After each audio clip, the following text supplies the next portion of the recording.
Hi, I'm Dr. Gottenborg, and we're coming from my clinic today in Pelican Rapids. I'm a chiropractor, and I think we've picked an interesting subject today.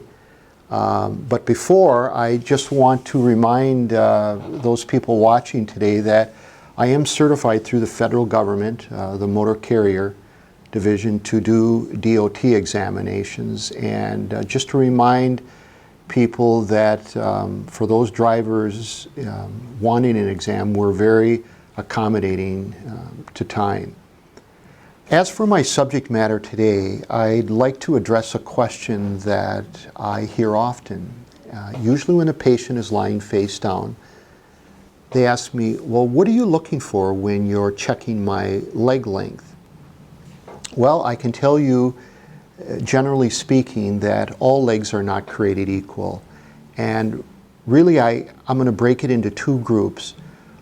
One is structural, where there is an anatomical difference in leg length. This could come from things like infections, diseases, something like polio.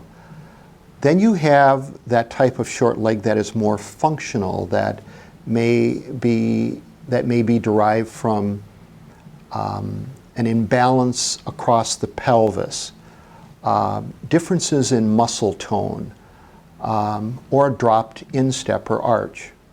We as chiropractors check leg length because we understand its effect on our low back and pelvis, which often compensates, and how it affects our gait. Gait means how we walk.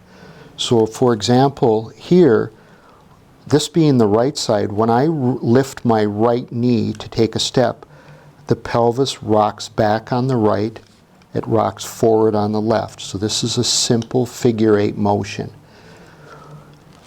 When you have a short leg, we start to enter in this motion, which spells problems for people with chronic low back pain. They'll not only have pain, but they'll have problems holding an adjustment. I just touched on this briefly, but what would be some of the effects? Well, I think probably the most common would be low back, but then I would include things like low back and hip, sciatic pain, which describes pain down the leg, definitely medial knee pain in the presence of a dropped instep or dropped arch. And then recognizing that the spine will always accommodate or compensate. So I think it can create almost a pattern or a distortion pattern beginning from the knees and going up. What are some of the solutions? Well, the solutions could be as simple as a cork heel lift. This is a little bit fancier one where we want to take our time and gradually add a correction to a difference in leg length, and here we can add components to a heel lift. And in the third example, this is a pair of orthotics or arch supports where we can actually have the heel lift built into the orthotics. It's a big subject, but it's not that difficult, and so we welcome you with questions, and you can find us here in Pelican Rapids.